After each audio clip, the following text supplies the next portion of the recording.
और शीशे के सामने अपने गले में हार रखकर देखने लगी। किशोर ने लड्डू उठाया और खुद ही खा लिया। ऐसे कई साल गुजर गए। गरीब भाई की अमीर बहन। किशोर और पिद्दी दो भाई बहन थे। पिद्दी बहुत खर्चीले स्वभाव की थी। वो जितना कमाती अपने ऐशो आराम में पैसे उड़ा दिया करती।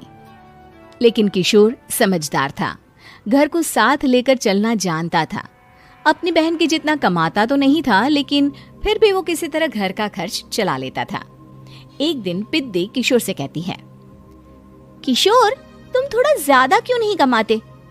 मेरे दोस्त रोज मेरा मजाक उड़ाते हैं। अरे बहन, मैं कोशिश तो कर रहा हूँ। अच्छा सुनो, अगले महीने रक्षाबंधन है, मुझे सोने का हार चाहिए, इससे कम कुछ भी ना लूंगी। अरे दिला दूंगा बहन। किशोर को पूरी रात नींद नहीं आती। उसके दिमाग में बस ये चल रहा था कि उसकी माली हालत इतनी बिगड़ चुकी है, अब वो सोने का हार कहाँ से लाएगा। अगले दिन किशोर सुबह सुबह घर से ये बोलकर निकल गया कि पिद्दी, मैं गांव से बाहर जा रहा हूँ, कुछ दिन घर नहीं आऊंगा।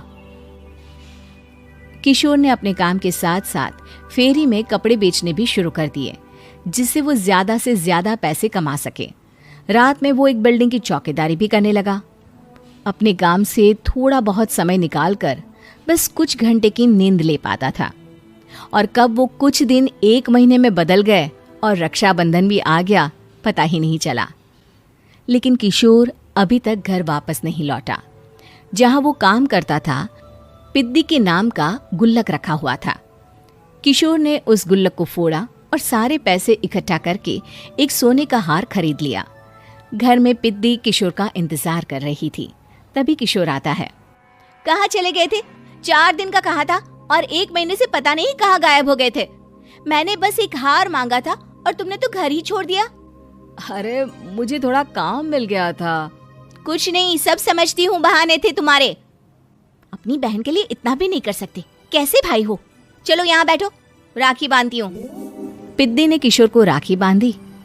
वैसे ही किशोर ने अपनी बहन के हाथ में सोने का हार रख दिया। उसकी खुशी का कोई ठिकाना नहीं था। वो मिठाई खिलाए बिना ही नेकलेस लेकर चली गई और शीशे के सामने अपने गले में हार रखकर देखने लगी। किशोर ने लड्डू उठाया और खुद ही खा लिया। ऐसे कई साल गुजर गए। एक दिन पिद्दी की नौकरी छूट गई। अब वो पूरी तरह किशोर पर डिपेंड हो गई थी।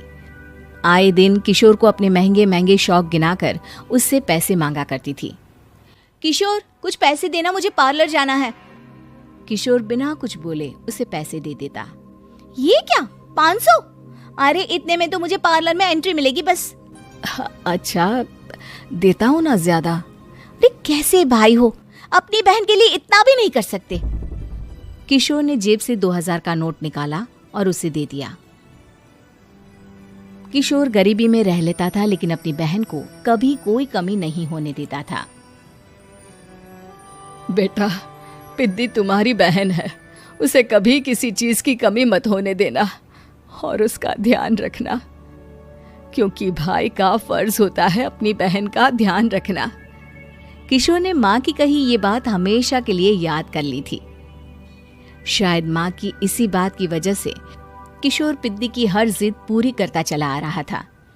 किशोर, आज मैं अपने दोस्तों के साथ पार्टी करने जा रही हूँ, मुझे कुछ पैसे दो ना। किशोर पिद्दी को समझाता है, लेकिन पिद्दी नाराज होकर चली